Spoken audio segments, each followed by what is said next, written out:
السلام عليكم ورحمة الله وبركاته. إن الحمد لله نحمده ونستعينه ونستغفره ونؤمن به ونتوكل عليه ونعوذ بالله من شرور أنفسنا ومن سيئات أعمالنا. من يهد الله فلا مضل له ومن يضلل فلا هادي له. ونشهد أن لا إله إلا الله وحده لا شريك له ولا نذير له ولا وزير له ولا مثيل له ولا مشير له ولا معين له. ونشهد أن سيدنا وسندنا وحبيبنا وطبيب قلوبنا وطبيب أرواحنا ومرشدنا ومولانا محمدا عبده ورسوله الذي أرسله بالحق بشيرا ونذيرا وداعيا إلى الله بإذنه وسراجا وقمرا منيرا. اللهم صل على سيدنا ومولانا محمد في أول كلامنا. اللهم صل على سيدنا مولانا محمد في أوسط كلامنا. اللهم صل على سيدنا مولانا محمد في آخر كلامنا. وصلى الله تعالى على خير خلقه محمد وعلى آله وأصحابه أجمعين. أما بعد فأعوذ بالله من الشيطان الرجيم. بسم الله الرحمن الرحيم. ربنا وابعث فيهم رسولا منهم يتلو عليهم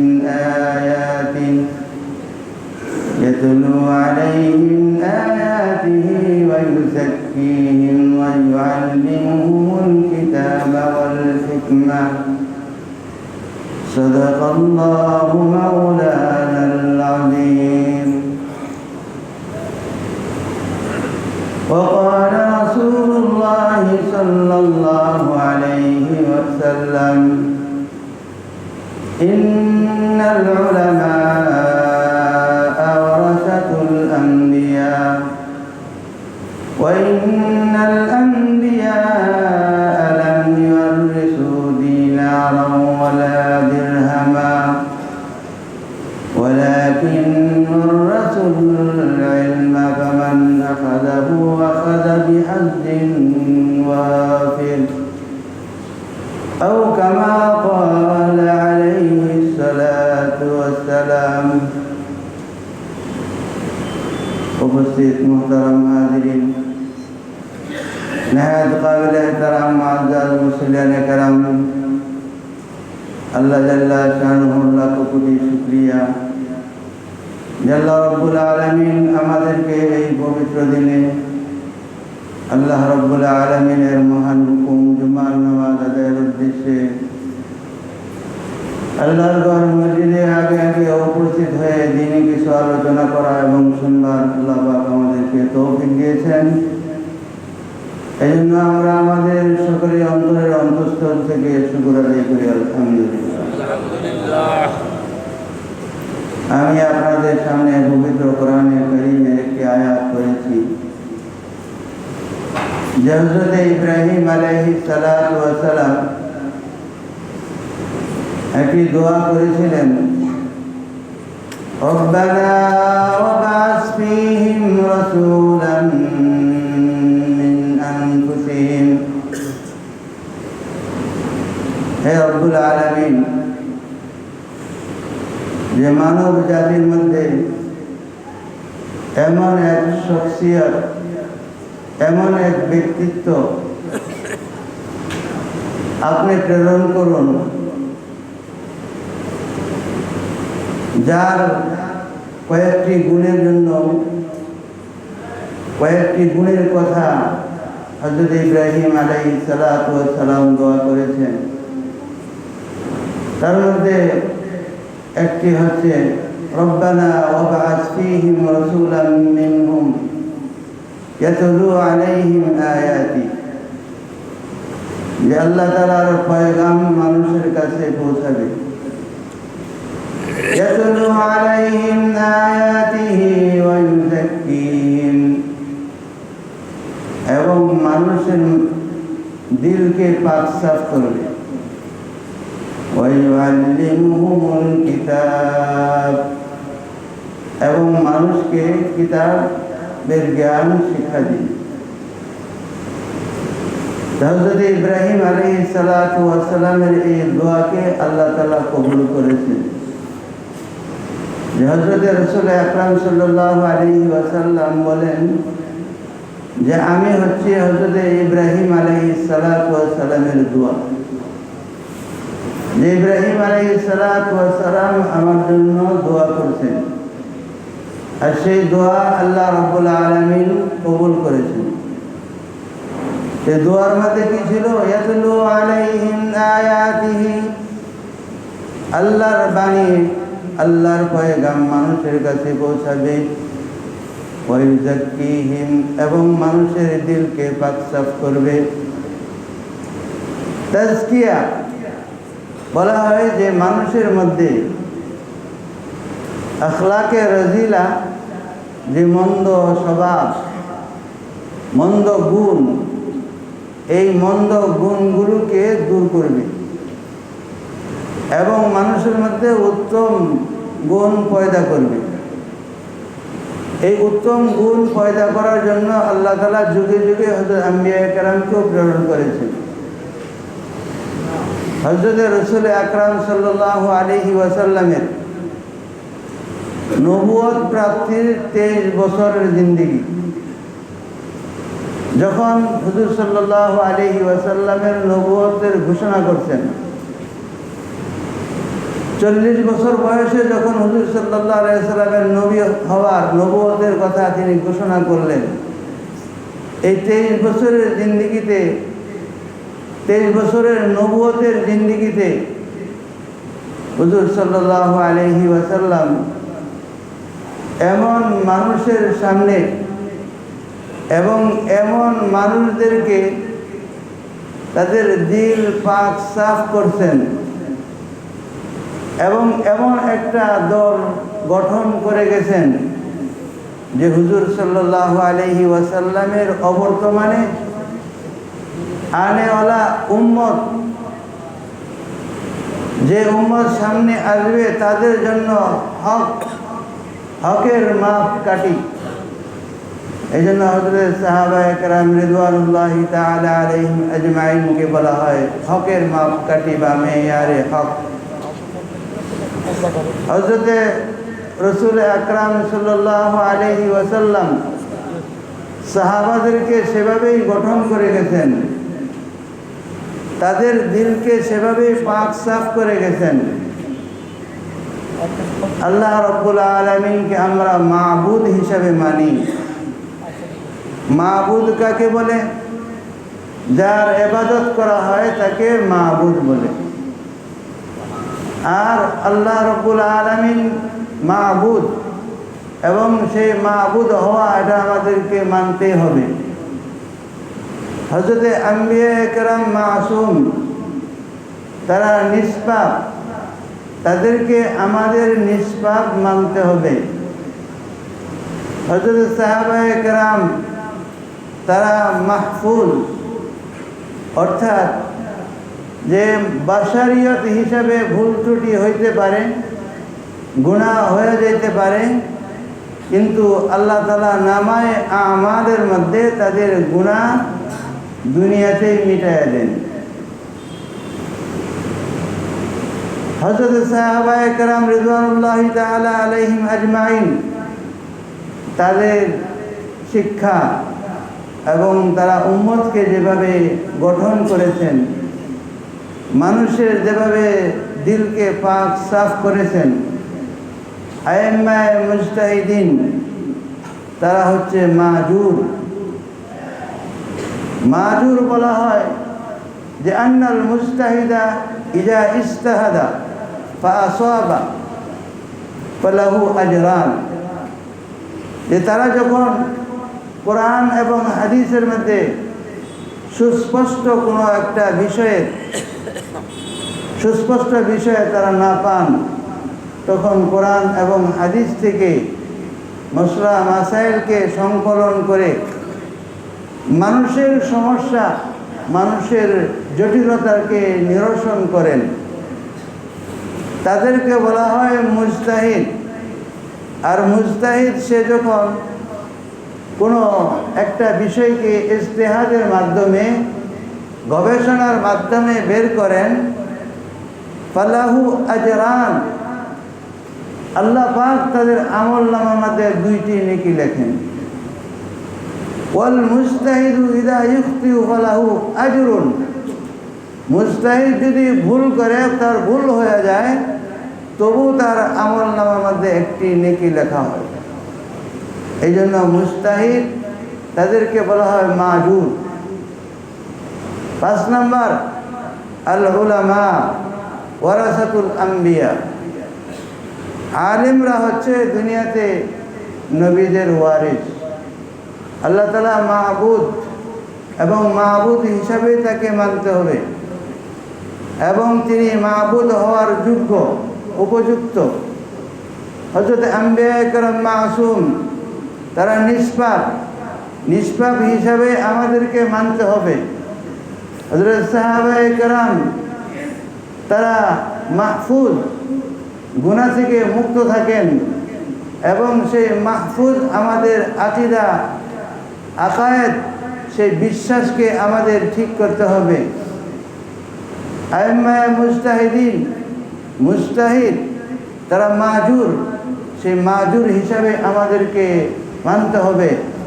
5 নম্বর, আল উলামা ওয়ারিস, তাদেরকে নবীদের ওয়ারিস হিসাবে আমাদের মানতে হবে। হযরত আম্বিয়ায়ে কেরাম রিদওয়ানুল্লাহি তাআলা আলাইহিম আজমাইন মানুষের দিলকে সাফ করছেন। দিলের মধ্যে কি সমস্যা? দিলের মধ্যে মানুষের আকীদার সমস্যা, মানুষের বিশ্বাসের সমস্যা। এই জন্য মানুষের দিলকে হযরত আম্বিয়ায়ে কেরাম পরিষ্কার করেছেন। মাহবুদ হওয়া হিসাবে আল্লাহ তাআলাকে মানতে হবে। তার কারণ কি? এবং তাকে তার ইবাদত কেন করতে হবে? মাহবুদ হওয়ার জন্য কয়েকটি জিনিস জরুরি। যে গুণগুলো থাকলে সে মাহবুদ হওয়ার যোগ্যতা রাখে, যে গুণ না থাকলে সে মাহবুদ হওয়ার যোগ্যতা রাখে না।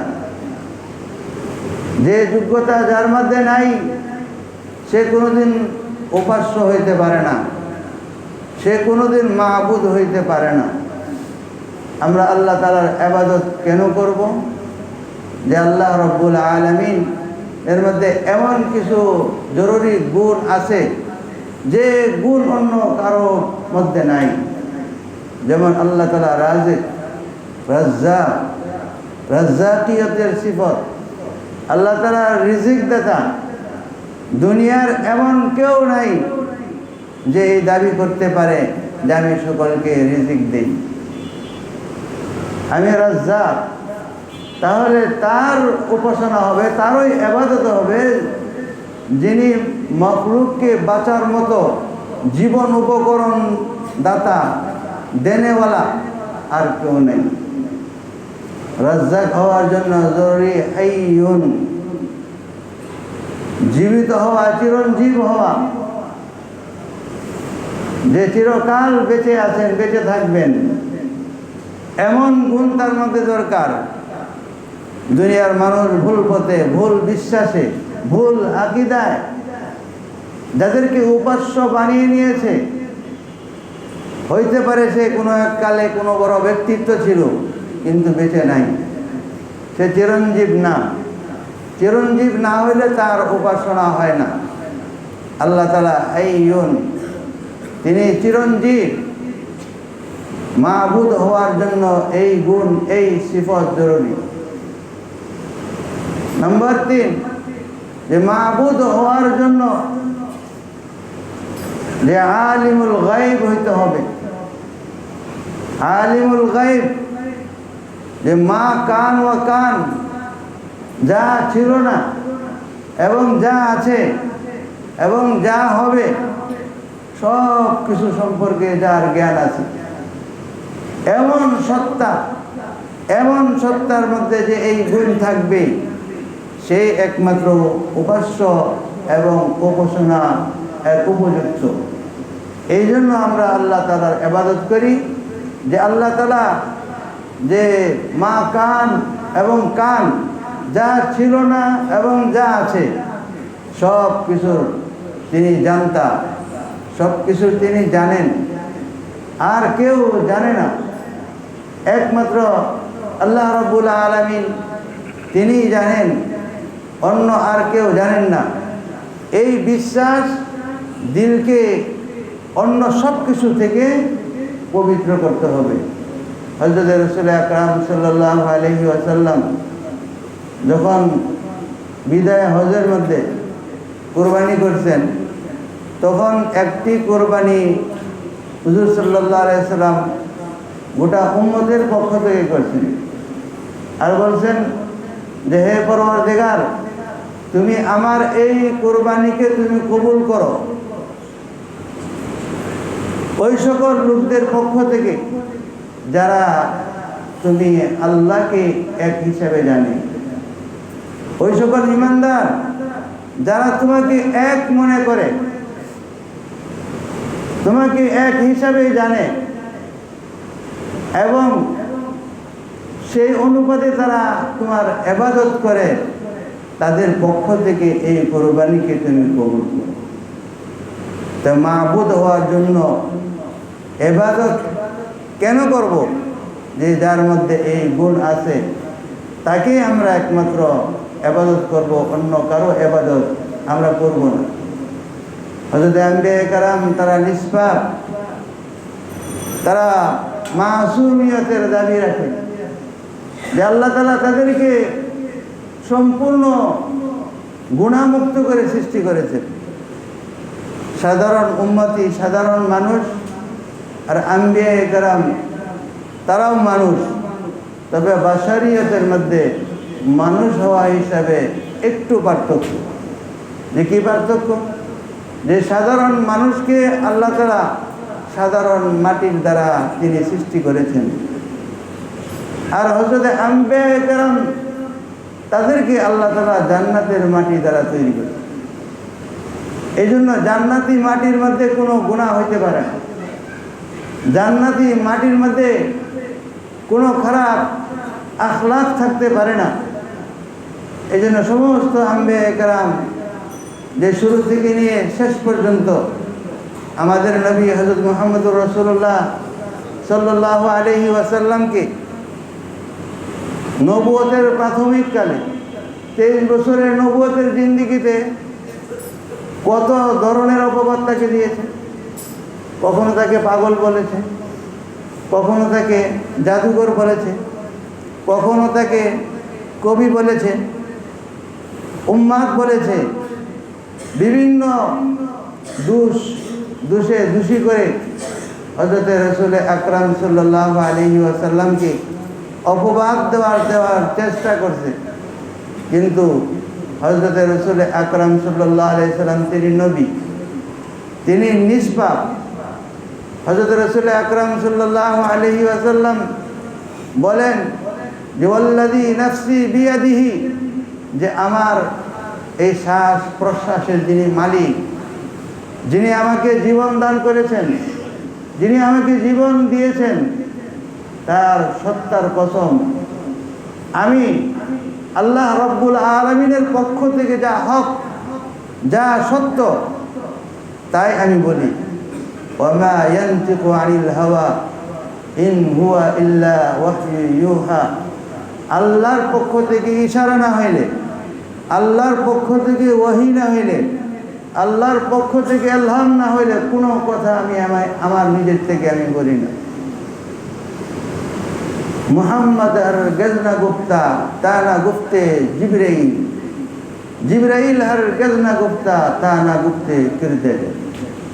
যে মুহাম্মদ সে নিজের থেকে কখনো কোনো কথা বলে না যতক্ষণ পর্যন্ত জিবরাইল এসে বলে যায় আল্লাহর পক্ষ থেকে।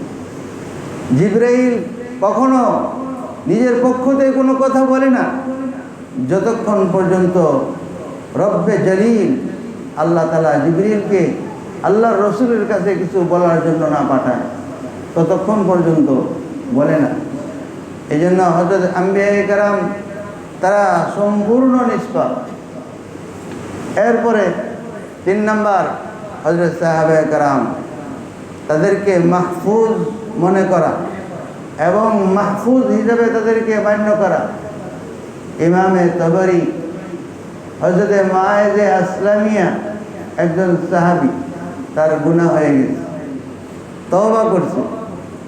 তওবার পরে যে কোনো একজন সাহাবী হযরত মায়েজে আসলামী রাদিয়াল্লাহু তাআলা আনহু, যাকে আল্লাহর রসুল সাল্লাল্লাহু আলাইহি ওয়াসাল্লাম তার উপরে তার অপরাধের, তার দণ্ডের শাস্তি কার্যকর করেছেন,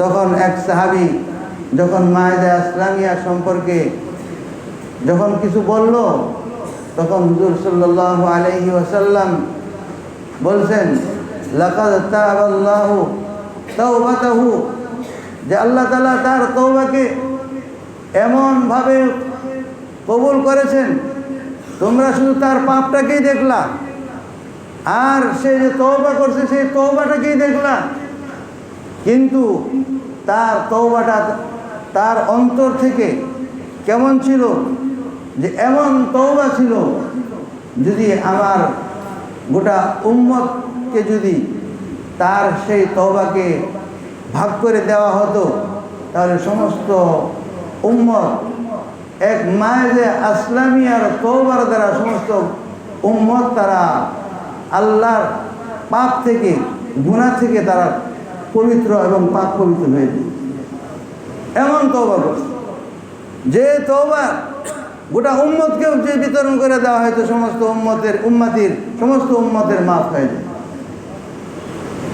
সাহাবায়ে কেরাম তারা মাহফুজ, তারা তাদের আমলনামার মধ্যে মানুষ হিসেবে যদি কোনো ভুল হয়ে যায়, কিন্তু আল্লাহ তাআলা তাদের নামায় আমল থেকে দুনিয়াতেই তাদের এই গুনাহকে মিটায় নেন, আখিরাতে তাদের জন্য রাখেন না। আখিরাতে তাদের জন্য কোনো পাপ নাই। একমাত্র উম্মতের একটা ফরজ, উম্মতের একটা ফরজ ওয়ালিল্লাহ ওয়াকুল্লা ওয়াদাল্লাহুল হুসনা, যে আল্লাহ তাআলা সমস্ত সাহাবীদেরকে আল্লাহ তাআলা জান্নাতের ঘোষণা করেছেন। একমাত্র উম্মত তাদের আখলাক, তাদের কিরদার, তাদেরকে, তাদের আকায়েদকে, তাদের দিলকে সম্পূর্ণভাবে হযরত রাসূল আকরাম সাল্লাল্লাহু আলাইহি ওয়াসাল্লাম পাক সাফ করে দিয়েছেন। এরপরে মুজতাহিদ, তারা হইল মাজুর, তাদের কোনো ইজতিহাদের দ্বারা যদি ভুল হয়, ভুল হইলেও নেকি লেখা হয়, আর যদি সঠিক হয় তাহলে 2টি নেকি লেখা। হযরত ইমাম আবু হানিফা রহমতুল্লাহ আলাইহি, হযরত ইমাম আবু হানিফা রহমতুল্লাহ আলাইহি তার উস্তাদে মুহতারাম সুলাইমান ইবনে মেহরান, যাকে ইমামে আহমদ বলা হয়, হাদিসের কিতাবের মধ্যে তার সনদ ফন্নে আসমাউর রিজাল, রিজাল শাস্ত্রে সনদের মধ্যে যে সাহাবীদের সম্পর্কে যে গুণাগুণ বয়ান করা হয়, আর হাদিস বর্ণনা করার ক্ষেত্রে সাধারণ বর্ণনাকারী যারা, তাদের যে বায়োগ্রাফ তাদের যে জীবনী যেটা বয়ান করা হয় অনেক তফাৎ, অনেক বেশ কম।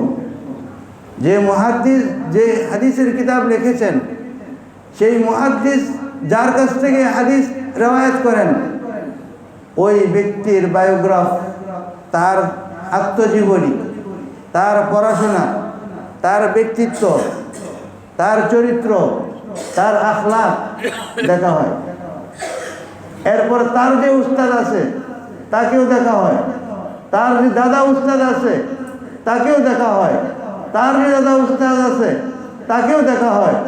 কিন্তু যখন সাহাবীর নাম আসে তখন সাহাবীর নামকে চেক করা হয় না। সুবহানাল্লাহ। সমস্ত রাবীদেরকে চেক করা হয়, কিন্তু সাহাবীর নাম যখন চলে আসে তখন সেখানে সাহাবীকে চেক করা হয় না। কেন? সাহাবীদেরকে কেন চেক করা হয় না? উলাইকাল্লাযীনা ইমতাহানা আল্লাহু কুলুবাহুম লিত্তাকওয়া। কারণ সাহাবাদেরকে আল্লাহ তাআলা পরীক্ষা করে ফেলেছে, এজন্য আর কারো তাদেরকে পরীক্ষা করার ইখতিয়ার নাই। সাহাবাদেরকে আল্লাহ তাআলা পরীক্ষা করে ফেলেছে। এজন্য অনেক সময় দেখা যায় যে হাদিসটা দুর্বল। কিসের জন্য? হাদিস সহিহ কিন্তু হাদিস দুর্বল। কিসের কারণে?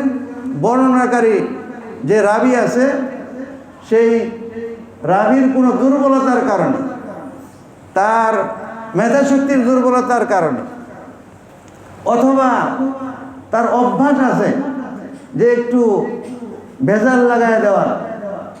সে যার কাছ থেকে হাদিসকে রেওয়ায়াত করছে তাকে বাদ দিয়ে তার উপরের থেকে সে বর্ণনা করছে, এটা ধরা পড়ে গেছে ফন্নে আসমায়ে রিজাল যারা পারদর্শী তাদের কাছে।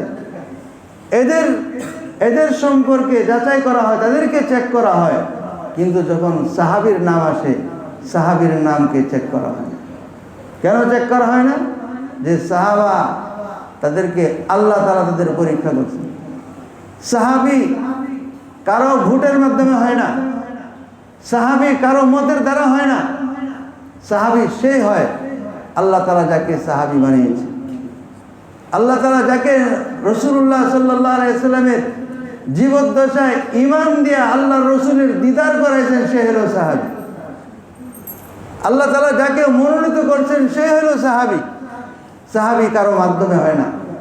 কেউ কাউকে হাজারো বললেও, হাজারো মত দিলেও সে সাহাবী হবে না যতক্ষণ পর্যন্ত আল্লাহ তাআলা তাকে সাহাবী হিসেবে মনোনীত না করবেন, রসুলের জীবদ্দশায় তাকে ঈমান দিয়া রসুলের জিয়ারত না করাবেন, ততক্ষণ পর্যন্ত সে সাহাবী হবে না।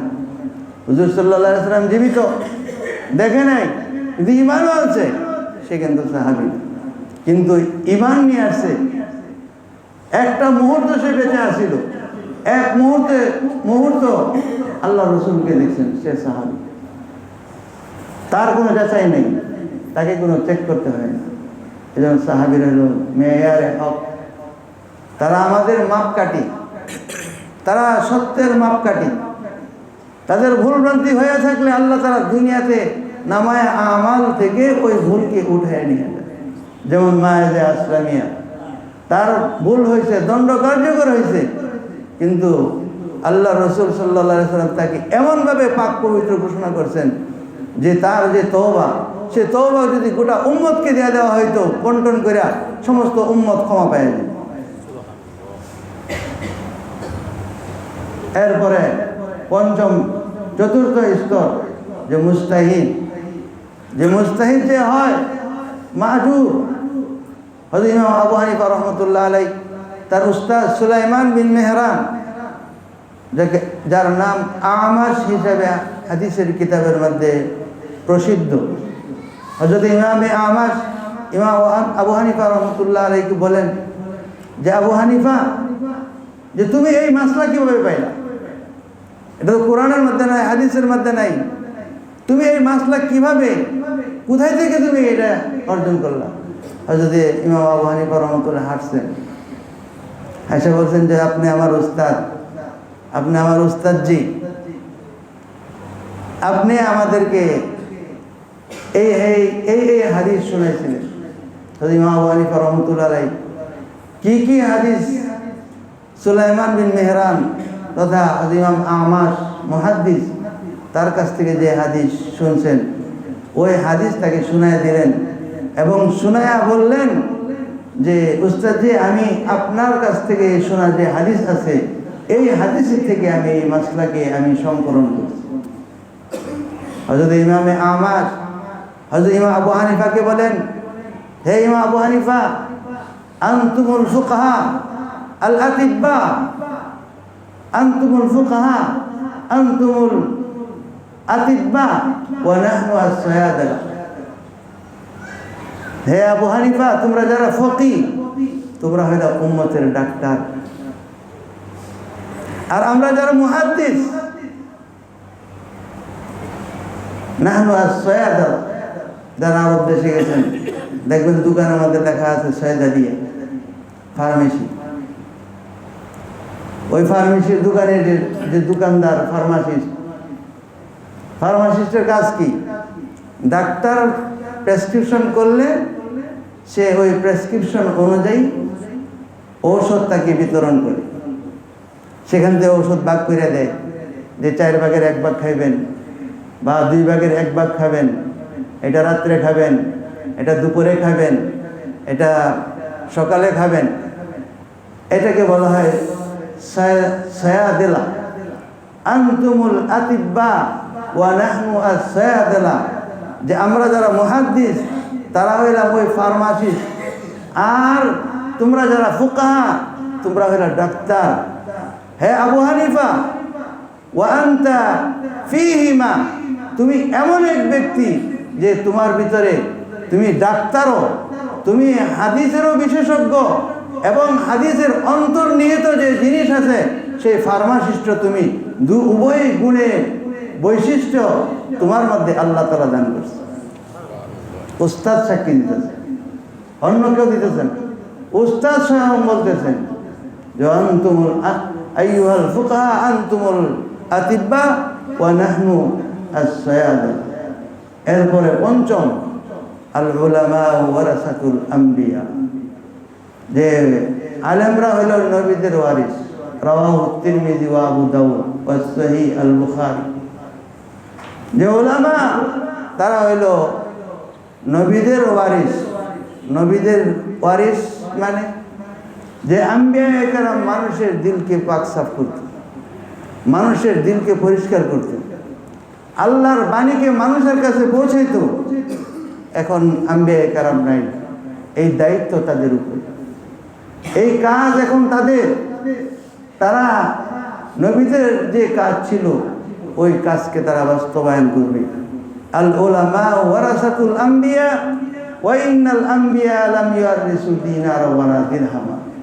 আর নবীরা টাকা পয়সা রেখে যান নাই, টাকা পয়সার ওয়ারিস বানায় যান নাই, বরং আল্লাহর দ্বীনের ওয়ারিস বানায় গেছেন, আল্লাহর দ্বীনের ইলমের ওয়ারিস বানায় গেছেন। এই বিরাসত উম্মতের কাছে বিতরণকারী জামাতের নাম হইল উলামায়ে কেরাম। ওয়া ইন্নাল আম্বিয়া লাম ইউরিসু দিনারা ওয়ালা দিরহামা ওয়া ইন্নামা ওয়ারাসুল ইলমা। তারা ইলমের ওয়ারিস রেখে গেছে। ফামান আখাযাহু আখাযা বিহাজ্জিন ওয়াফির। যারা এই ইলমকে গ্রহণ করবে পরিপূর্ণরূপে তারা এই ইলমকে গ্রহণ করবে, মানুষের কাছে পরিপূর্ণরূপে পৌঁছাবে। আন-নাবিয়্যু আওলা বিল মুমিনিনা মিন আনফুসিহিম। যে হযরত আল্লাহ রাব্বুল আলামিন পবিত্র কোরআনে কারীমের মধ্যে ইরশাদ করেন যে মুমিনদের মধ্যে সবচেয়ে কাছে নিজের জীবনের চাইতেও নবীকে সবচেয়ে বেশি আপন মনে করতে হবে, নবীর দ্বীনকে সবচেয়ে বেশি আপন মনে করতে হবে।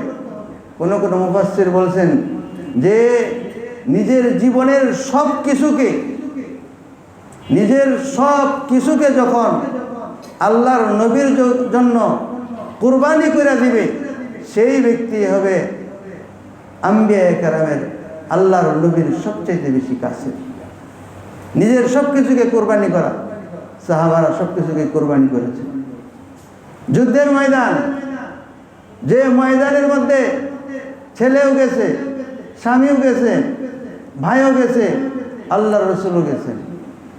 মহিলা খোঁজ নিচ্ছেন উহুদের ময়দানে, তার ভাইয়ের শাহাদতের সংবাদ পায়, ছেলের শাহাদতের সংবাদ পায়, স্বামীর শাহাদতের সংবাদ পায়। আল্লাহর রসুলের অবস্থা জিজ্ঞেস করে উনি বেঁচে আছেন কিনা। যখন সবার শাহাদতের কথা বলছেন যে আল্লাহর রসুল সাল্লাল্লাহু আলাইহি সাল্লাম বেঁচে আছেন কিনা, যখন তাকে বলা হইল আল্লাহর রসুল সাল্লাল্লাহু আলাইহি সাল্লাম বেঁচে আছেন, তখন ওই মহিলা বলছেন যে ওবাদাকা জালালুন, ইয়া রাসূলুল্লাহ, আপনি যখন বেঁচে আছেন আর আমার কুম্বা, আমার খানদানের সব ন্যায় হয়ে গেছে, সমস্ত বালা, সমস্ত বিপদ যেটা শাহাদতের মাধ্যমে তারা অর্জন করছেন, এই বিপদ আমার কাছে সবচেয়ে বড় আসান, সবচেয়ে বড় আসান। নিজের স্বামীকেও কুরবানি ত্যাগ করছেন, নিজের ভাই এর শাহাদতকেও তিনি গ্রহণ করছেন, নিজের সন্তানের শাহাদতকেও তিনি গ্রহণ করে নিয়েছেন, কিন্তু রাসূলুল্লাহ সাল্লাল্লাহু আলাইহি ওয়াসাল্লামের বেঁচে থাকা, এতে সে খুশি, এতে সবচেয়ে বেশি আনন্দিত।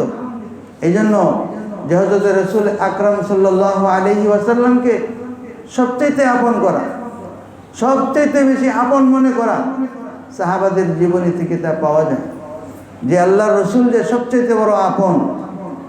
হুজুর সাল্লাল্লাহু আলাইহি সাল্লাম ওযু করলে ওযুর পানিটাকে সাহাবারা মাটিতে পড়তে দিত না। আল্লাহু আকবার। আল্লাহর রসুলের ওযুর পানি মাটিতে পড়বে, সেই পানিটাকে মাটিতে পড়তে দিত। রাসূল সাল্লাল্লাহু আলাইহি সাল্লামের একটা চুল পাইছে তারা, এটাকে তারা যত্ন করে রাখছে। মদিনার সাহাবী, মদিনার কোনো লোক অসুস্থ হয়ে গেছে, তার কাছে আসছে, তখন বলছে যে পানি নিয়ে আসো। পানি নিয়ে আসছে, আর ওই চুলটা পানির মধ্যে ভিজাই দিছে, আর বলছে যাও পান করে ফেলো, সুস্থ হয়ে যাবা। আল্লাহ রসুলের ওই চুলটা ভিজাই দিছে, আর ওই ভিজা পানি নিয়ে গেছে, অসুস্থ ব্যক্তিকে পান করাইছে, সুস্থ হয়ে গেছে। রাসূল সাল্লাল্লাহু আলাইহি সাল্লামের একটা পশম চুল পড়ে যাবে, এটাকে যত্নে রাখছে। রাসূল সাল্লাল্লাহু আলাইহি সাল্লামের জামা, পোশাক, রসুলের লাঠি, রসুলের টুপি, রসুলের পাগড়ি, রসুল তো দূরের কথা, রসুলকে যে মহব্বত করে ওটা তো দূরের কথা, রসুলের শরীরের সাথে, অঙ্গের সাথে যারা জড়িত, যেটা অঙ্গের সাথে লাগছে, সেটার প্রতি সাহাবাদের এত শ্রদ্ধা, এত ভালোবাসা, এত মহব্বত। হযরত খালিদ বিন ওয়ালিদ তিনি তার যুদ্ধের জয়লাভের লজিক তিনি একদিন বলেন যে জানো যে কেন আমি কোনো যুদ্ধের মধ্যেই খালেদ কোনোদিন পরাজিত হয় না, খালেদের তরবারি কোনোদিন ভাঙে না। খালেদের এই টুপির সাথে আল্লাহর রসুলের একটা চুলকে টুপির মধ্যে সেলাই করে রেখে দেওয়া হয়েছে। আল্লাহ রসুলের একটা চুলকে টুপির মধ্যে মহব্বতের সাথে এখানে সেলাই করে ভিতরে রেখে দিয়েছে। এইটা হলো আমার যুদ্ধের মধ্যে জয়লাভের বড় লজিক, যুক্তি। যে আমি মনে করি, আমার ধারণা যে এই বরকতে আল্লাহ তাআলা সমস্ত যুদ্ধের মধ্যে খালেদকে বিজয়ী করে। হযরতে আমির মুআবিয়া রাদিয়াল্লাহু আনহু মৃত্যুর সময় ছেলেদেরকে বলছে, আমার মওত হয়ে গেলে একটা জামা আছে, এই জামাটাকে আমাকে পরায় দিন। চুল আছে, এই চুলটা আমার শরীরের সাথে লাগাই দিন। নখ আছে সংরক্ষিত, এই নখ আমার চোখের মধ্যে লাগাই দিন। সুরমার মতো সুরমা হিসাবে চোখের মধ্যে লাগাই দিন। জামা আমার শরীরে পরাই দিবা। বললো যে রহস্য কি? বললো জামাটা আল্লাহর রসুলের জামা, নখটা আল্লাহর রসুলের নখ কেটে রাখছেন, এটাকে আমি সংরক্ষণ করছি, এটা আমি সুরমা হিসাবে কবরের মধ্যে মৃত্যুর সজ্জায় আমার চোখে সুরমা হিসাবে আমি ব্যবহার করব। চুল আল্লাহর রসুলের সাথে জড়িত ছিল, লাগা ছিল, এটাকে পৃথক করা হয়েছে আমার শরীর থেকে, এটাকে আল্লাহ রসুলের শরীর থেকে এটা আমার শরীরে দেয়া দিবা। আশা রব্বি আইয়ারহামানি, আশা করি যে আল্লাহ রসুলের শরীরের সাথে যে কাপড়টা লেগেছিল ওই কাপড়টা কবরে আমার শরীরে থাকবে। রসুলের অঙ্গের অংশ, নখ যে নখটা রসুলের শরীরের সাথে জড়িত ছিল ওই নখটা আমার শরীরে থাকবে। রসুলের মাথার চুল, যে চুলটা রসুলের মাথার মধ্যে ছিল এটা আমার শরীরে থাকবে। তা আল্লাহ তাআলা এর বদৌলতে আমি মুআবিয়ার কবরকে আল্লাহ জান্নাতের বাগান বানাই, আল্লাহ আমার উপরে রহম করবেন, জান্নাতের বাগানে পরিণত করে দেবেন। এই জন্য বর্তমানেও পৃথিবীতে এখনও পাওয়া যায় যে জায়গায় জায়গায় যে হুজুরের কোথাও পাগড়ি আছে, কোথাও লাঠি আছে। আলহামদুলিল্লাহ আমি আমার নজর দেখছি দেওবন্দ মাদ্রাসার মধ্যে একটা রুমাল রাখা আছে, সাদা রুমাল, যেটা সুকেশ করে কাজ দিয়ে বাধাই করে রেখে দিছে। হাজারো মানুষ দৈনিক দেখতেছে, দেখার জন্য আসতেছে। আর ওই আমি যেটা দেখছি যে ওই গ্লাসটাকে মনে হয় যে মেশক আম্বরের মতো সুঘ্রাণ বেরিয়ে